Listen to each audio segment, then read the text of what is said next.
Réponse et l'île des sirènes. Par une belle matinée ensoleillée, Réponse se promenait au bord d'un lac enchanté, lorsque ses yeux furent attirés par une lumière étrange scintillant sous l'eau cristalline. Intriguée, elle s'accroupit, le cœur battant d'excitation. Oh! Qu'est-ce que c'est? Ça brille tellement! S'exclama-t-elle, sa voix résonnant comme un écho doux sur la surface du lac. Dans un élan de curiosité, elle plongea sa main dans l'eau, prête à découvrir le mystère qui se cachait sous les vagues chantantes. En touchant l'eau, une sensation inédite l'envahit. Une mèche de ses longs cheveux dorés se mit à luire intensément, se transformant peu à peu en nageoires translucides. Oh! Mes cheveux, ils deviennent aquatiques? S'émerveilla Réponse, stupéfaite par ce changement soudain. Avec précaution, elle tenta de glisser un pied dans l'eau et, à sa grande surprise, elle réalisa qu'elle pouvait respirer sous la surface. Un mélange de peur et d'excitation l'envahit alors qu'elle se préparait à plonger dans ce nouvel univers glacé mais fascinant. Réponse ne put résister à l'appel de l'inconnu. Elle plongea gracieusement dans l'eau, découvrant avec émerveillement un monde sous-marin vibrant de vie, des poissons lumineux dansaient autour d'elle, tandis que les coraux aux 1000 couleurs formaient un paysage enchanteur. Mais, au-delà de cette splendeur, elle perçut des pleurs, une mélodie triste qui l'attira davantage. C'est ainsi qu'elle rencontra une sirène, avec des cheveux argentés et des yeux pleins de larmes. Bonjour. Tu as l'air en difficulté.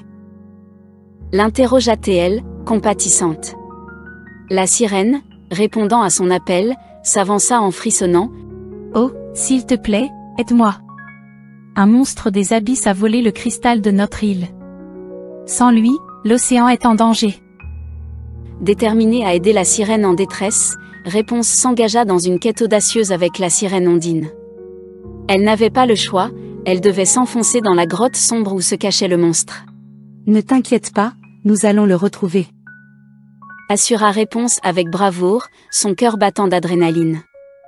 Alors qu'elles avançaient dans l'obscurité, la lumière vacillante de la sirène illuminait leur chemin, dévoilant des ombres menaçantes dans les recoins.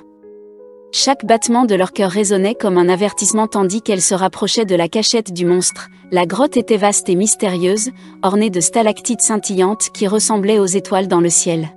Au fond de cet antre se tenait le monstre des abysses, immense et ténébreux, gardant jalousement le cristal volé. Réponse et Ondine échangèrent un regard complice, comprenant que la force de leur amitié pourrait les aider à surmonter cet obstacle. Je vais distraire le monstre pendant que tu récupéreras le cristal, proposa Réponse, sa voix ferme et déterminée. Ainsi, le plan fut établi, renforçant leur lien devant l'adversité. Armés de courage et de solidarité, Réponse et Ondine mirent en œuvre leur stratégie. Tandis que Réponse attirait l'attention du monstre avec des mouvements gracieux de sa nageoire, Ondine s'approcha discrètement du cristal, le cœur battant. Le temps semblait suspendu alors qu'elles espéraient que leur bravoure leur ouvrirait les portes d'un monde meilleur. Après un moment qui parut une éternité, Ondine réussit à saisir le cristal luisant, illuminant la grotte d'une lueur chaleureuse.